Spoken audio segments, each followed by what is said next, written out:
বাবা তোমাকে কি সুন্দর। হ্যাঁ যাদের বাড়িতে কুটুম আসা ছিল তারা পেট ভরে খেয়ে আমরা বিদায় বলছিলাম। আর আপনারা কিন্তু মন ভরে কীর্তন শুনছেন নাকি বলছেন?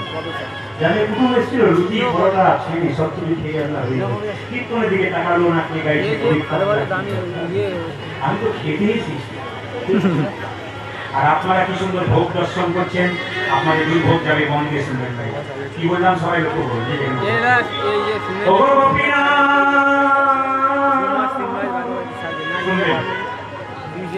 আমি তো চন্দন কিনে দিতে পারবো না বাজার থেকে,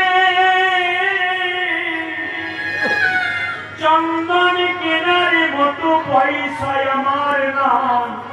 কত বয়স বললাম মায়েরা জোরে বলুন, একবার জোরে বলুন কত বছর বলছিলাম। এই ছেলেটার এখন শব্দ শুনুন। ও গো গোপীনা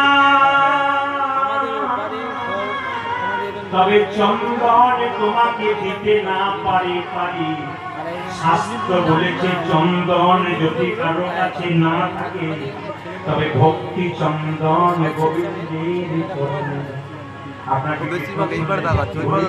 মহাপ্রভুর আশীর্বাদ কিন্তু আজানতে আপনাদের মাথায় পড়লো মা, একদিন বুঝতেই পারবেন না যে আপনাদের সবাই তুলসী পাতা যদি কারো কাছে না থাকে তুলসী পাতার দরকার নাই, যদি কোনো ভক্ত তার মন তুলসী গোবিন্দের চরণে দিতে পারে। গঙ্গা জল যদি কারো কাছে নাই বা শুনবেন শুনবেন, যদি গঙ্গা জল কারো কাছে নাই বা নয়নে এই নয়নটা হলো গঙ্গা, এটা হচ্ছে যমুনা। যদি কেউ নয়ন জলে ভেসে ভেসে তোমার হলো প্রেমের জায়গাটি দর্শন করবেন, আপনার সত্যি প্রেমিক ভক্ত লক্ষ্য করুন। হে গোবিন্দ তোমার হলাম বলে আমি সব দিলাম।